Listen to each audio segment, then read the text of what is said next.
Merhaba arkadaşlar. Bugün sizlere çok nefis ve çok leziz limonlu kurabiye tarifi vereceğim. Çok basit malzemelerle harika lezzetli limon kurabiyeleri yapacağız. Yaptıktan sonra özellikle şekline çocuklar bayılacak. Siz de çok seveceksiniz. Çünkü limonlu kurabiyelerimiz bittikten sonra gökyüzünde bulutlar varmış gibi gözükecek. Hemen başlıyorum. Öncelikle oda sıcaklığında yumuşatmış olduğumuz 50 gram tereyağını karıştırarak işlemlerimize başlıyoruz. Evet, bir çırpma teli yardımıyla tereyağımı yumuşatarak başlıyorum işe.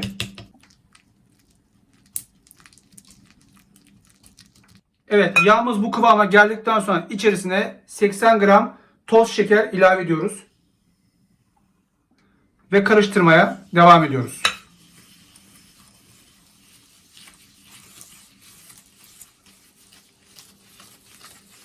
Evet, bu kıvama geldikten sonra içine bir tane yumurta kırıyorum. Bir tatlı kaşığı vanilya özü ekliyorum. Karıştırmaya devam ediyorum.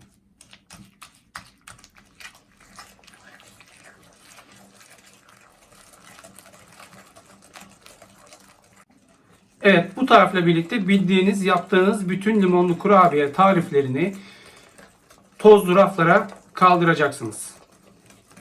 Lezzeti ve kıtırlığı ağzınızda bayram ettirirken üzerinin buluslu yapısı göz zevkinizi okşayacak. Ne güzel karıştırıyorum değil mi arkadaşlar? Bu aşamadan sonra içerisine bir adet limon kabuğu rendeliyoruz.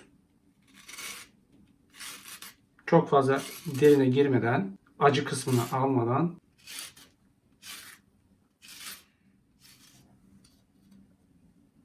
Evet, limon kabuğumuzu rendeledikten sonra içerisine 15 gram limon suyu ekliyorum. Karıştırmaya devam ediyorum. Şimdi 150 gram kek unu, 2 gram karbonat, 2 gram kabartma tozumu eleğime alıyorum ve güzelce eliyorum.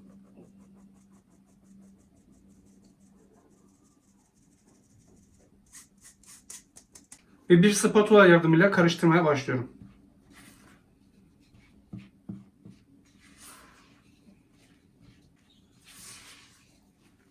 Hamur çok yumuşak olacaktır. Cıvık kıvama yakın olacaktır. Bu sizi yanıltmasın. Bu kıvam tam kıvamıdır.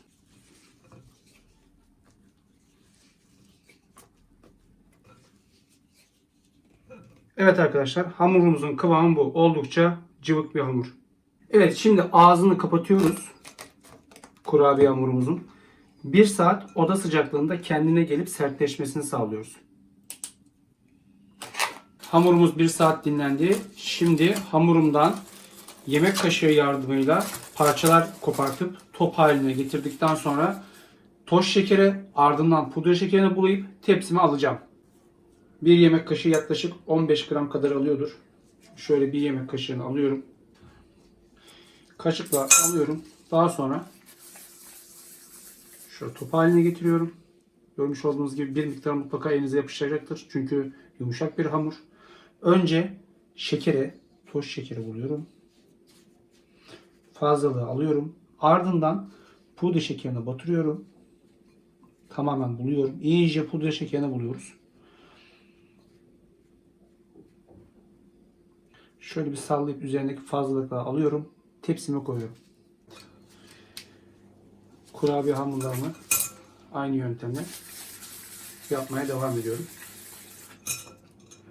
Bu şekilde önce toz şekeri buluyoruz. İyice kaplandığından emin oluyoruz toz şekere. Daha sonra fazlalıkları aldıktan sonra pudra şekerini buluyoruz. Güzelce. Fazlalıkları tekrar atıyoruz. Bir miktar düşecektir. Aralıklarla tepsimize yerleştiriyoruz. Çünkü pişerken biraz yayılacaklar ve kabaracaklar.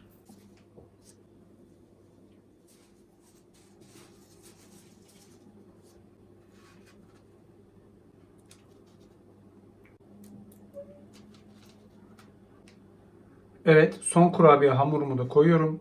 Önceden 180 dereceye ayarlamış olduğumuz fırında alt üst 10-12 dakika arası pişiriyoruz.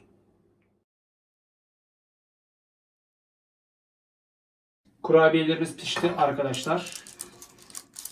Çok güzel kokuyor. Ben yemek için, tadına bakmak için sabırsızlanıyorum. Görmüş olduğunuz gibi bulut bulut mis gibi limonlu kurabiyeler yaptık.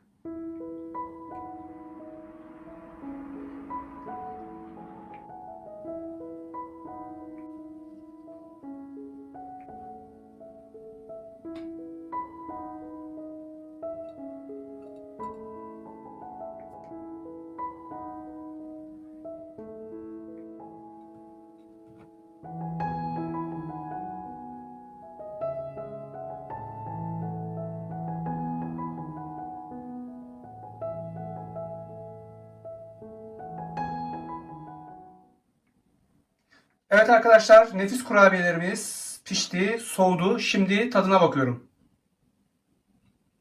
Şöyle.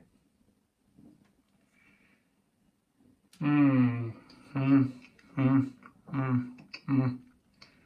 Tadı bir harika olmuş. Mükemmel bir limon aroması geliyor ısırdıktan sonra. Ağzımda çok güzel dağılıyor. Ve çok güzel bir kıtırı var.